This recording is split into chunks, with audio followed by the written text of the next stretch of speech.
Welcome back, friends, to the Booze Free Babes podcast. Today, we are joined by Louise Barnett, the author of Tainted Love. Thank you so much for being here, and we are so excited to get started. So let me tell you guys a little bit about Louise.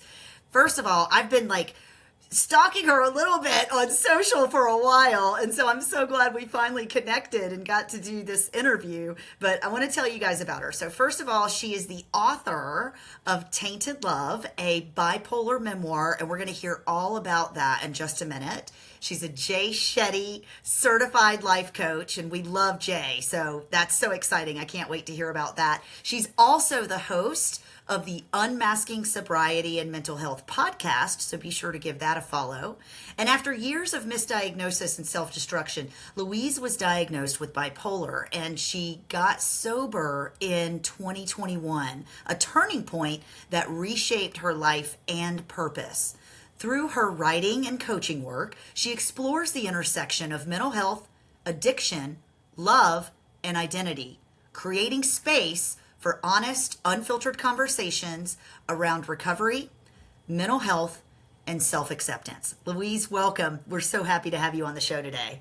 Thank you so much, Ellen. I'm so happy to be here. You and I have created such a special bond over the past year, just as we've connected with both of our stories. And so I'm so honored to be here to share a little piece of mine today. Oh, yay, yay. I'm so excited. All right, so we're just going to dive right in, okay? I want to hear all about the book. But first, let me just ask, what did sobriety look like for you before you actually got sober? Did you have a time frame of sober curiosity or moderation? Let's hear about it. Yeah, when I met my now husband in 2018, I describe that relationship as like putting a mirror to my face. So he never once said, "Oh, stop drinking, you drink too much," anything like that. But in moving in together and living together, inevitably, it really forced me to look very closely at my own behaviors and what was going on. Prior to him, I kind of just lived this single mom life where I could get away with any behavior that I wanted without any accountability. And so that was probably when my not sober curiosity, but when my desire to control my drinking kind of came into play. And I think, like many of us have experienced on our sober journeys, we really wrestle with creating a lot of rules for ourselves, right? Like only 2 drinks, or only wine, or only on the weekends, or, so I spent a good, probably solid year kind of trying to manage my drinking, so to speak. And in January of 2021, I really started gravitating towards a lot of personal development gurus and influencers, Shetty being very top of the list there. And I really started to dig deep into myself to kind of redefine what are my values, what are my priorities, what's important to me, who do I want to be, who do I want to show up as. And the more that I kind of dove down that path, alcohol just wasn't fitting into it, right? When I'm writing down in my journal all the things that I see for myself, alcohol just didn't fit. It didn't make sense. And so ultimately, that's when January 2021 is when I started playing with sobriety. I did dry January successfully, kind of cycled right back into, my consumption right after dry January. But it was very... that's when it really became clear to me that I had an addiction. That's probably the first time in my life of 20 years of drinking that I realized I'm addicted to this substance because I couldn't stop. And let me ask, I'm going to just interject for a second. Yeah. So dry January was a beautiful experiment for you that led you to a much deeper awareness about your own behavior. Is that what I'm hearing you say? Yeah. Yeah. That was a little nugget. I'm just dropping that. Yeah, because I'm obviously a very strong-minded person. So dry January, I kind of got through, quote unquote, with ease because I had committed to it. So when I commit to something, I do it, and I got through it. But then it was when I thought I could just kind of have a healthy relationship with alcohol that I realized very quickly I couldn't. And I, at this stage, was already sneaking drinks in the garage and in my office during the day, and, like all the, kind of sneaky behavior. But I really had a desire to stop. And that's when I knew, because I had this desire, but I couldn't do it, right? And that there's that like cognitive dissonance. And so it was May 15th of 2021, and at this stage I was really trying to be responsible with my drinking. I remember saying to my husband, like, aren't you proud of me? I didn't drink on Friday night because I had made this choice on Saturday night, the 15th of May, that I was going to let loose. Like, I was just going all out, but it was a conscious choice, right? So it was okay. And so we were going out with friends, we had a sitter for the kids, and as expected, I had multiple martinis, had a great time, really very quite predictable. We got home from that, and my husband is not a drinker, I should probably add. He has like a beer or two a month. He's kind of just like a take it or leave it guy. Plus he was always driving me around. And so we got home and I was like, come on, babe, like, let's just have a nightcap. And like, that's what you're supposed to do. We had just installed this fire pit out in the garden. And like, I was like, come on, let's go sit by the fire pit. Like, let's have a nightcap. Because if you call it a nightcap, it like sounds more sophisticated, I think. And he's like, no, like, I just want to go to bed. I have a game in the morning, like a soccer football game in the morning. And I was like, come on. He's like, ugh, fine. Like, because that was like the only way to deal with me, was just to like agree. So I handed him a beer. He went out onto the patio, and I grabbed like, it was a malt, like a mojito malt something that somebody must have left in our fridge. And I had to do it quickly, because what I would do is I would chug the first one and then I would grab the second one to kind of go out onto the patio so he wouldn't see like that. So I grabbed the first one real quick to chug it, and I like chug it into my mouth, and immediately I spewed the entire thing out into the sink.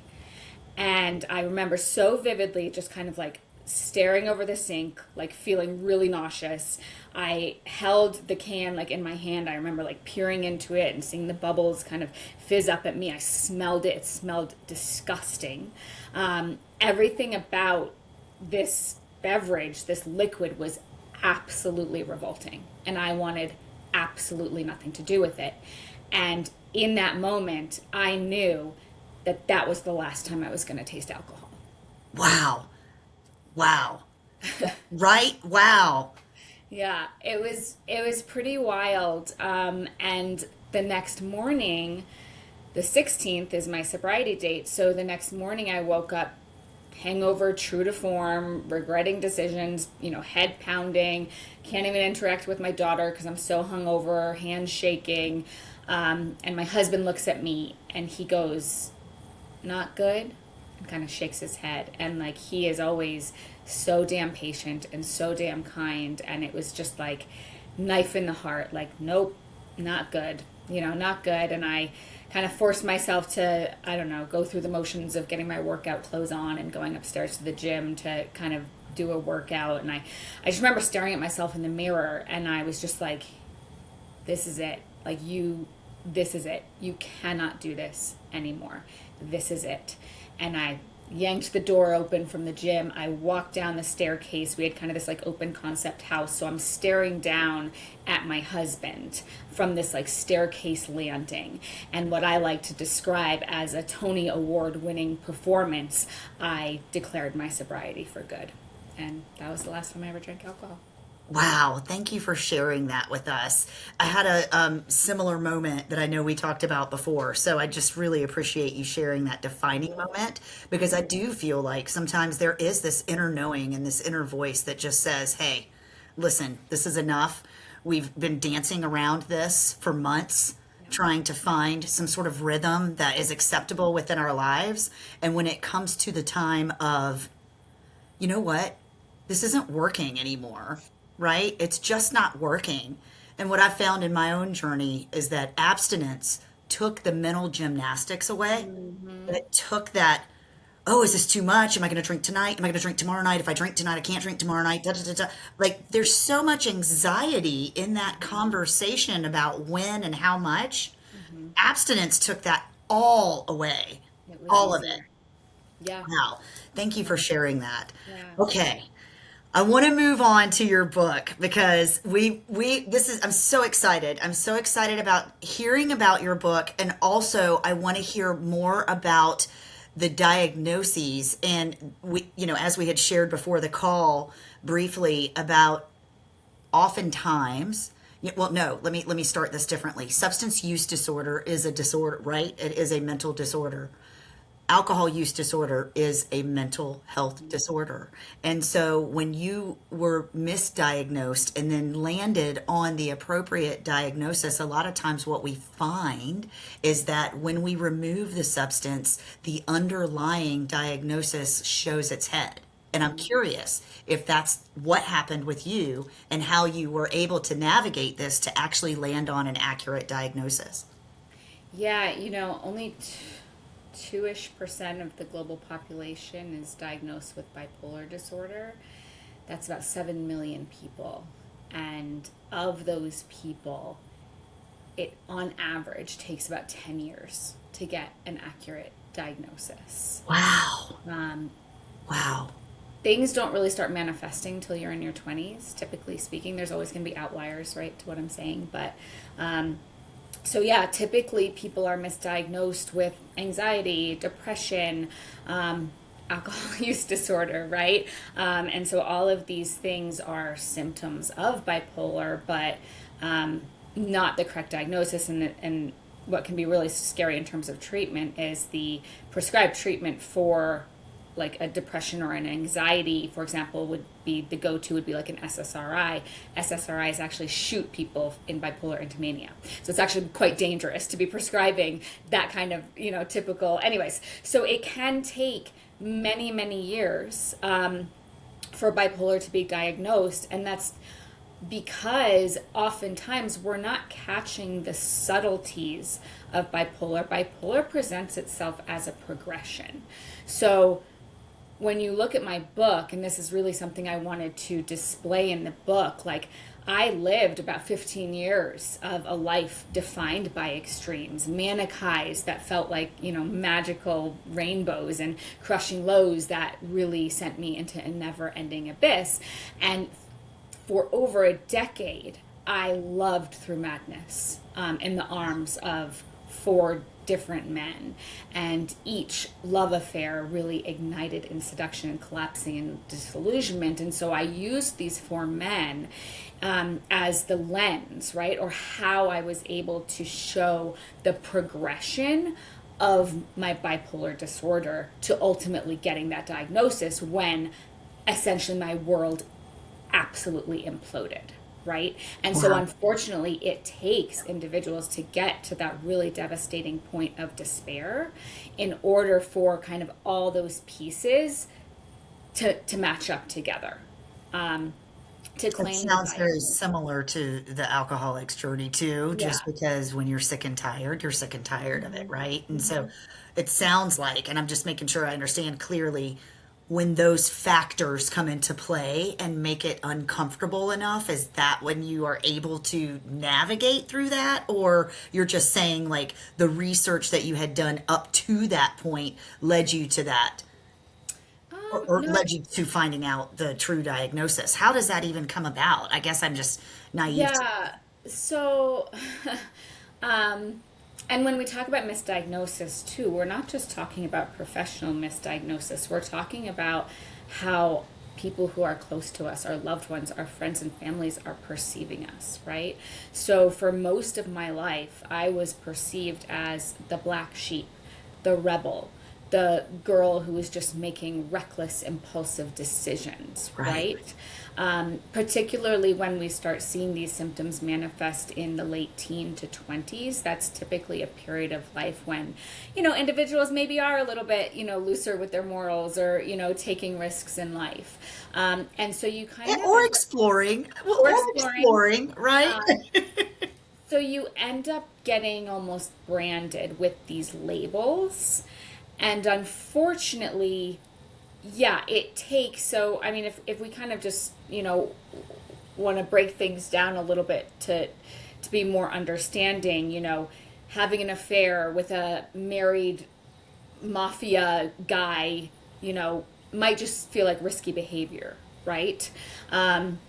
Leading into, just like complacency with another relationship and diving into a complete deep depression when that relationship gets diagnosed with a stage 3 cancer and not being able to function, to then overnight falling madly in love with a boy 10 years your junior, and begging that boy to get you pregnant.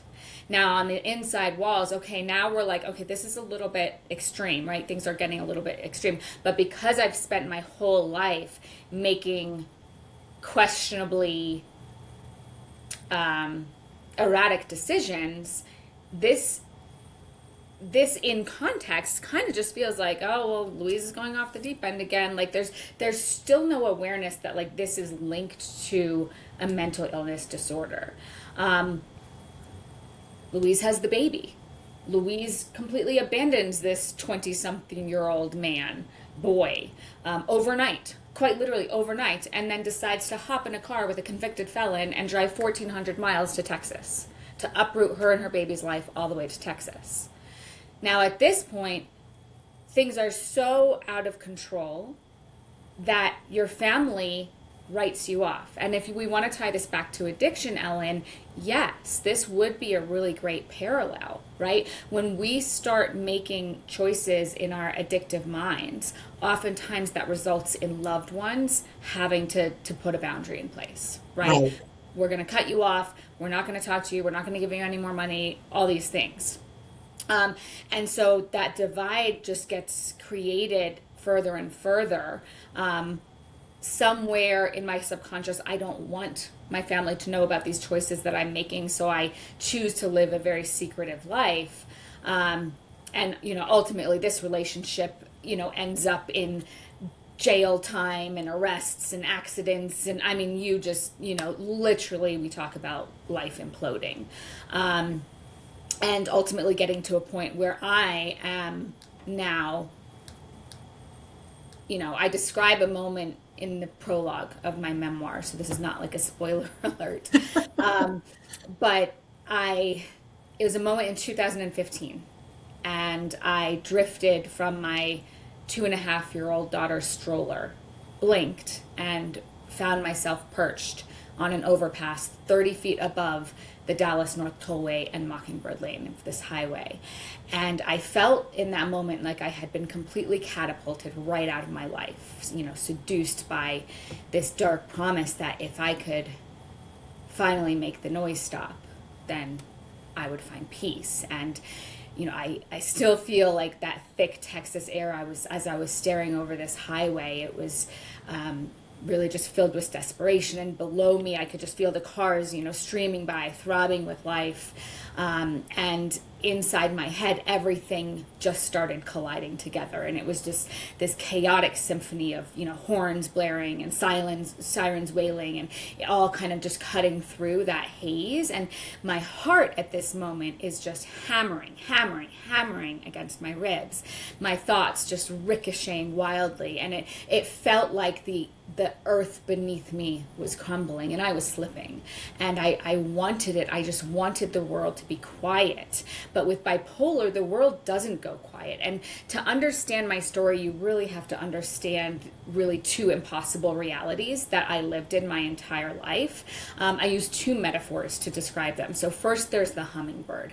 That's the mania. That's the intoxicating, you feel chosen, brilliant, invincible. Your heart's in your throat all the time. You're in love, and your thoughts move faster than you can even speak. And then everything ultimately shifts, and that's when the hummingbird stops and the raven swoops in. And this is the crushing, suffocating low. It feels like a dark, heavy cloak settling over your shoulders, stealing every ounce of color from the world and replacing it with a bone-deep conviction that you are fundamentally broken. And for 15 years, I didn't have names for either of these things. I just thought it was too much or not enough, or I didn't realize that I was at a mercy of a chemical storm. And at first, it feels exhilarating. It is like neon bursts of light, the 4th of July fireworks. But then the hummingbird's movements get erratic, and she's flying blind in a blur of motion, leaving chaos in her wake until she inevitably slams headfirst into an unyielding brick wall, and she plummets.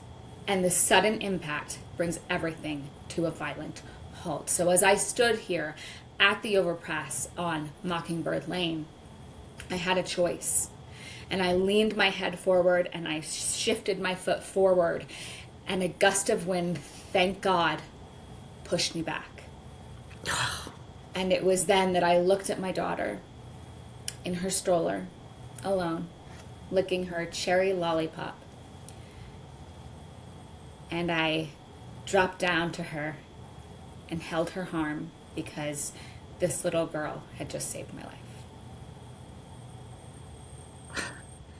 That is so incredible and so poetically beautiful. And I love the analogy of the birds, especially on Mockingbird Lane, how deeply profound of an experience you had on that overpass. Yeah. And I'm so grateful that you did, because we wouldn't be here to know about it today, that it had gotten to that extreme. Yeah. What were your next steps after that? I called my mom.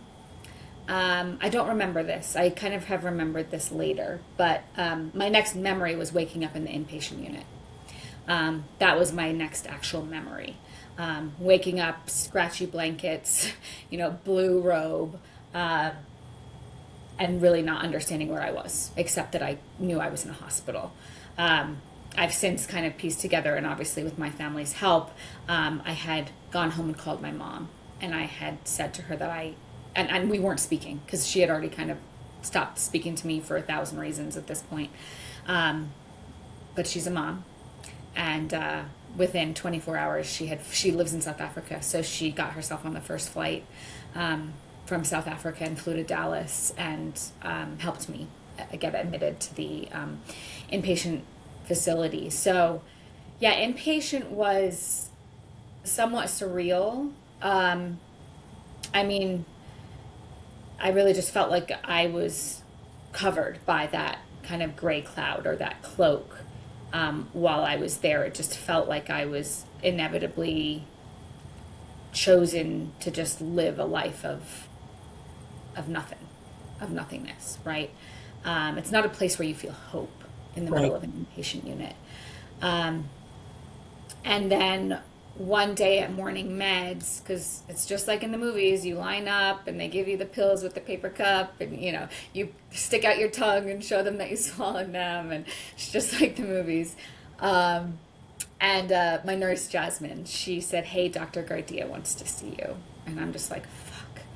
I'm like, another fucking doctor. Like, at this point in my life, I suppose I'm 31 years old.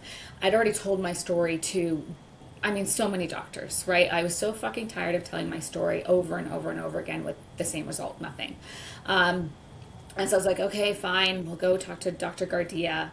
And I remember immediately when I opened the door to her office, it was different. It wasn't just like a sterile office with a computer on the desk and, a person in a white jacket. Like, she was wearing this really sweet navy blue dress. She had a kind of belt cinched at her waist. She was pregnant. Like, I could see that she was like well on her way to having a baby. She had pictures of her family on the desk, and there were kind of plants in the window. And so immediately it just felt like a really much more welcoming environment. And, she just sat me down, and I remember just thinking to myself, like, oh, here come the questions, like, here we go. And then she didn't. She just said, hey, like, I feel like if you're here, you're going through a really rough time, and I'm just kind of here to see if I can help figure out a way to make it, better. Why don't you just tell me your story, And I just shared my story. We had a conversation. And it sounds wild to say that this is so rare to find in the mental health and the medical space, but it is. And I'm so grateful for her and her ability to just listen without direction, right? It was pure curiosity. And, she let me tell my story. And then, kind of by the end of the story, she said, well, it's obvious that you've been in a pattern of behavior, because when you hear my story, it's very much, like a roller coaster, up and down, and said, I'm assuming you don't want to keep feeling like that. She said, based on everything that you've shared with me, I think you fit the category for bipolar I disorder. Now, this was not the first time I had heard this. Okay. The first time I had heard this, I was in a relationship. Patrick is his name, and he's arguably the villain of my story in Tainted Love. And we had an extremely tumultuous relationship, very dangerous relationship. And one of the days that we separated, I had to move out of the house because it wasn't safe to be there anymore. And that morning, I was packing all my things into the car, which was almost nothing. And he comes over to me and he hands me a letter. And I thought it was like a love letter or a goodbye letter.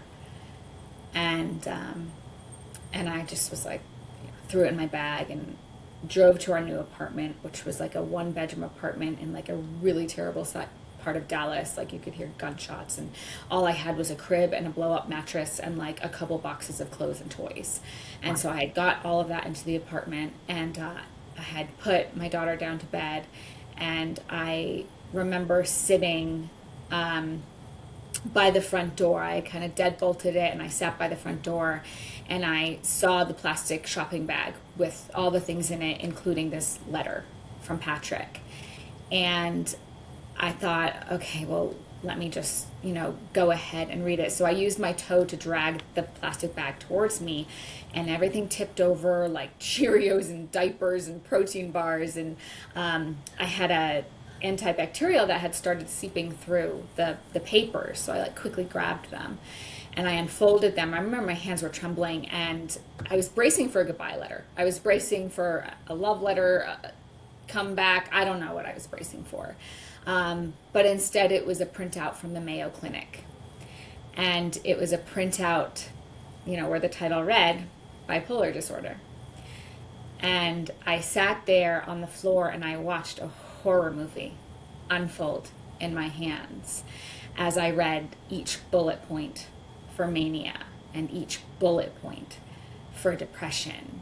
And I think the worst part, above and beyond me recognizing most of these symptoms as applying to myself, was the fact that he had specifically taken the time to take a yellow highlighter and highlight the exact symptoms that he felt applied to me in this instance. And I remember reading it like 10 times, over and over. And I was like, this can't be. He can't be the one person in the world that saw behind the mask and that finally, put a name to me. He can't be that person. And I remember screaming out into the room, and it was an empty room, echoing, no more roller coasters, no more roller coasters, no more fucking roller coasters. And I slipped into a very serious depression after that for many months. And those many months led me to the crossroads at Mockingbird Lane, where I ultimately, went inpatient, and Dr. Gardia confirmed, those suspicions. So. What was the time lapse, if you don't mind me asking, between him delivering that kind of shocking blow, I would assume, and also Mockingbird Lane? That was February, or early February of 2015, when he gave me those, that printout, and then I was in inpatient in April of 2015. Okay, So, great. So there wasn't a whole lot of time that had lapsed. And then that leads me to my other question. So you had gotten sober after you had been diagnosed. long after. Yeah, Wow. Okay. Can we chat about yeah, that for a second? Because totally. when you dialed in, I'm assuming that what happened next is that you dialed in on what you needed to do to support your diagnosis. And then did it expose, tell me the correlation. You know where I'm going with this, I right? know where you're going. I know where Okay. you're Thank going. you. Um, I would say for the short term, I was dialed in, right? Because you're so, just like, it's so interesting, these parallels, Ellen. Like, just like if you were to go to rehab, right, for a Right. physical addiction, like, you're surrounded by your people, you have your community, you have so much support reinforcing your choices and your decision to stay sober. Same in mental health, right? Like, first of all, I was inpatient, right? So Right. I was didn't have a choice. That's when they started me on lithium. Lithium is the gold standard for bipolar one disorder, specifically for those who lean towards mania, which I typically do. So I was on my lithium. I was prescribed outpatient, like intensive outpatient therapy, meaning you go every day. Once you get released from the hospital. So I was in a group environment in there. I was also seeing my new psychiatrist on a one-on-one basis twice a week. So I was really kind of like protected in this shell. I was not working, so I was on disability. Fun fact, bipolar disorder is the number 6 disability in the world. Wow. I did not know that. Disability, yeah. So not the first time I've been on disability for my mental health, but I was on disability. So I was in this really safe cocoon, I would say is a good way of looking at it. And then my mom flew back to Africa. I had to start working eventually, right? I'm a single mom. My Luke is his name. My daughter's biological father, that has its own chapter, of stories, obviously. But I'm a single mom without any child support, nothing. Earning probably at this stage like 50 grand a year. Like things were not easy. Right. And so I had to go back to work. And so in going back to work, I really started just leaning into my social life, my friends. It takes years and years to process what I needed to process. And I had maybe done like 2 months of work, right? Right. Not to say that work wasn't valuable, but not quite enough, right? And so I kind of entered this period of recklessness in my single life. And this is actually, it's funny, you're like, I assume you doubled down. No, I doubled down on alcohol. That's what I doubled down on. So self-medication while also taking the lithium? Oh yeah. Oh Okay. yeah. Okay. Yeah. While taking lithium, while taking benzos, while taking, alcohol this is the shift from alcohol was always something I did, even though I did a lot of it socially, right? Right. Out of the house, right? With other people. This is when alcohol became very dark for me. Okay. And alcohol became something I did in secret, in private, alone, at the house. I drank with the goal to black out. Okay. That was the goal. And that was the relief that you were seeking. Okay. I have a question that is really radical, and I'm going to throw it out there. Do you love that version of yourself today? Oh, God. The cliche answer is like, well, if I didn't have that version, I would never be who I am today, right? When I think about all the times in my life that might have the word regret attached to them, or shame or guilt, 2016 and 2017 are the most traumatic years of my life.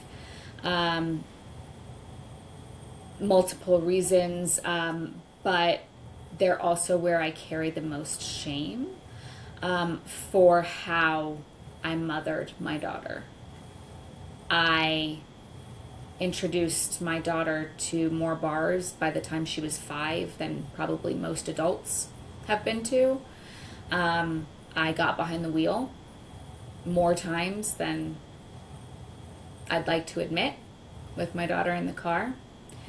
I was reckless with men and, who I sought to seek affection from. And it's tricky because while all of that was happening on the inside, on the outside, I was growing my career.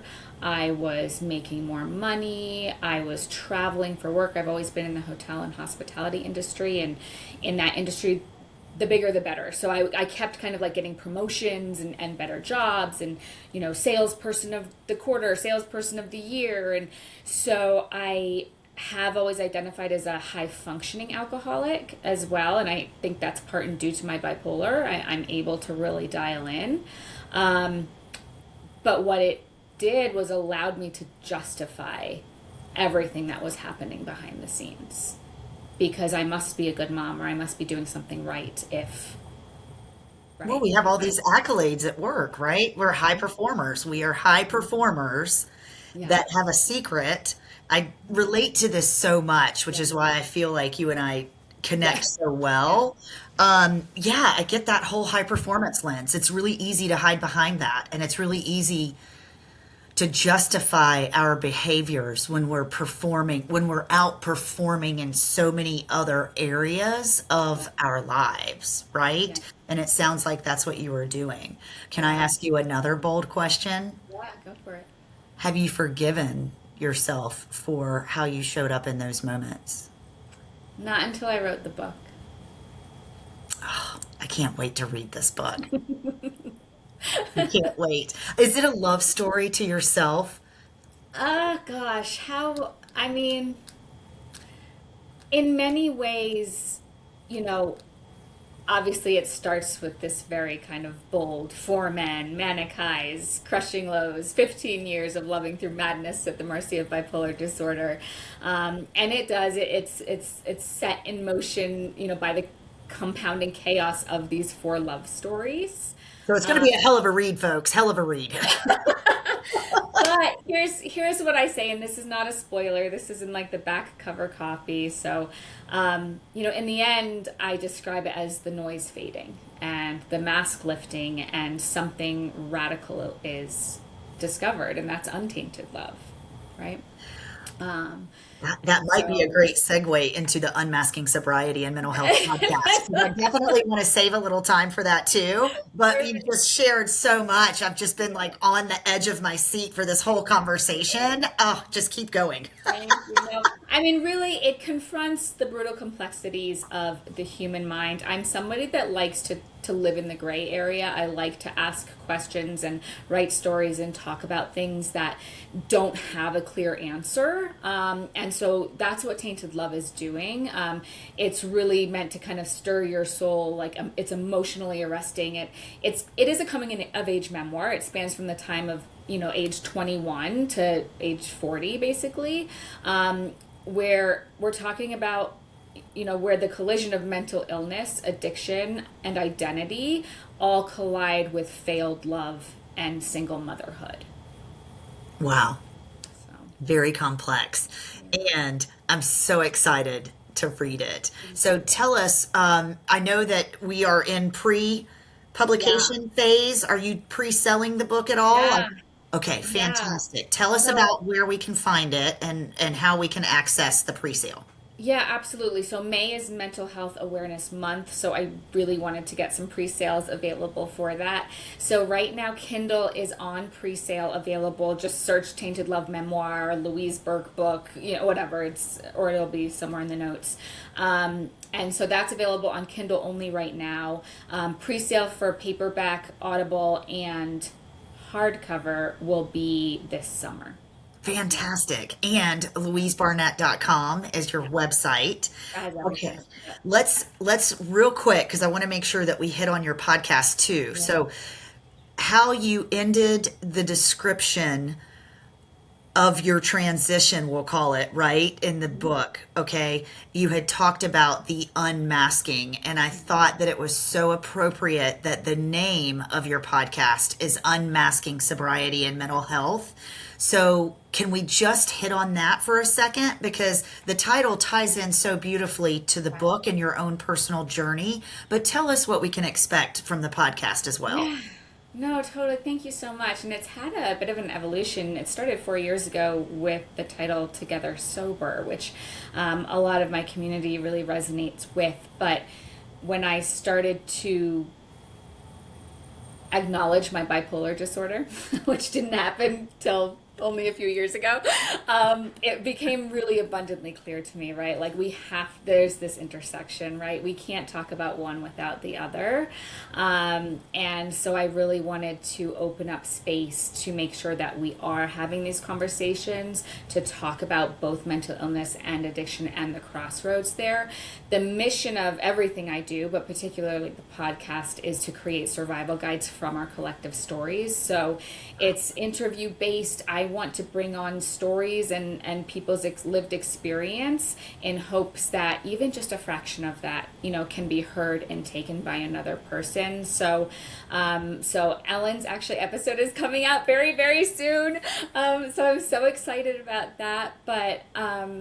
But really, there's no rules. I try to go into each interview without bias, and kind of from a listener's perspective, and kind of ask questions from that perspective, and really just kind of have organic conversations and see what comes of it. And I think, Ellen, you're so aligned in that way too, in that like whatever conversation comes of today is the conversation that's meant to be, right? So yeah, I've had a ton of fun with it. We're in season 5, and I just love it. So if you have a story and you want to tell, there's a form on my website. You can fill it out. I'd love to listen to what you have to share. And that's louisebarnett.com is where they can find the podcast form. That Yeah. is fantastic. So anybody listening, if you want to have an opportunity to have a beautiful conversation, definitely go check out her website.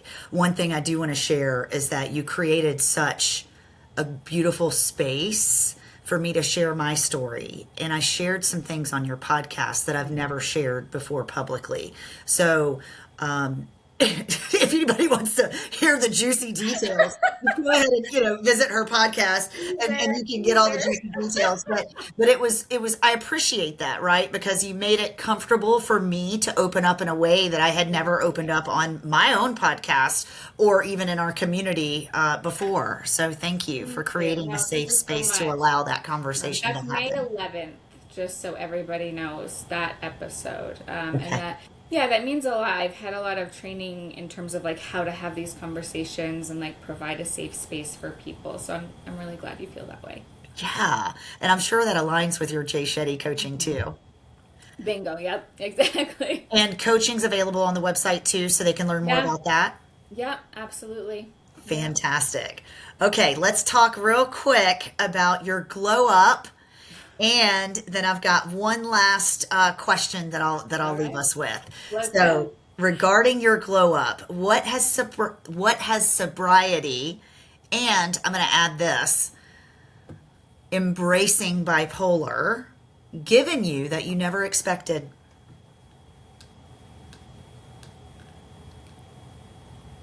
The first thing that comes to mind is a quiet, undeniable peace. I'd say that's pretty freaking good. The noise stopping, that quiet. Yeah. Wow. Like, I've lived with this constant self-pressure to perform, to have a label, to have this deeper purpose, to, and the realization for me in 2024 was that, like, what I had been searching for is the opposite of everything I had tried to define myself by my whole life. And that is that quiet, undeniable peace. Do you feel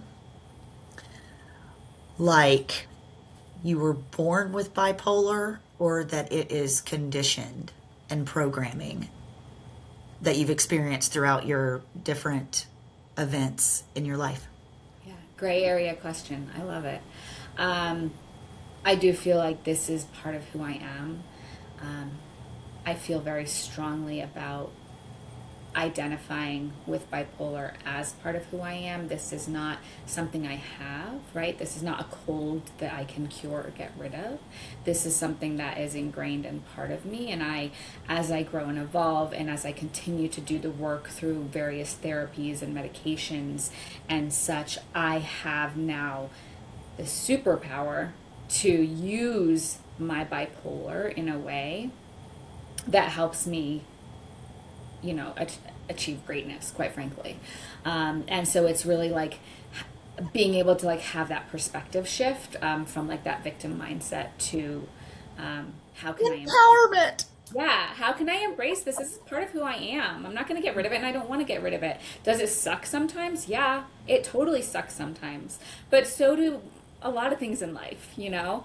And so, you know, the more that I can kind of work on my emotional regulation and, you know, stick with DBT therapy skills and things like that, you can control the controllable and then let the rest kind of just like be part of you. That was perfect. That was so perfect, the way that you summed that up. Okay, so here's my closing question for you.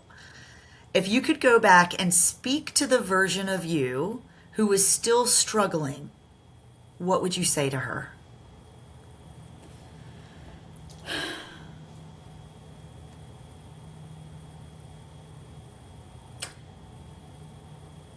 The battle was never yours to win. There is no formula or cure. And you don't need to wish to conquer the raging storm. Mother Nature's most brutal gift is the hurricane. And it leaves nothing but wreckage in its wake. But there's two things true about the hurricane. It's going to eventually pass. And we have the power to rebuild stronger. So now you get to live and move beyond the raw, messy middle, feeling the weeks rush by, as that version of you can now slip away into the distance. That's beautiful. I think that we just need to wrap it there. Thank you so much, Louise, for being on the Booze Free Babes podcast. This conversation was long overdue, and I'm so excited that we had a chance to plug it into this season.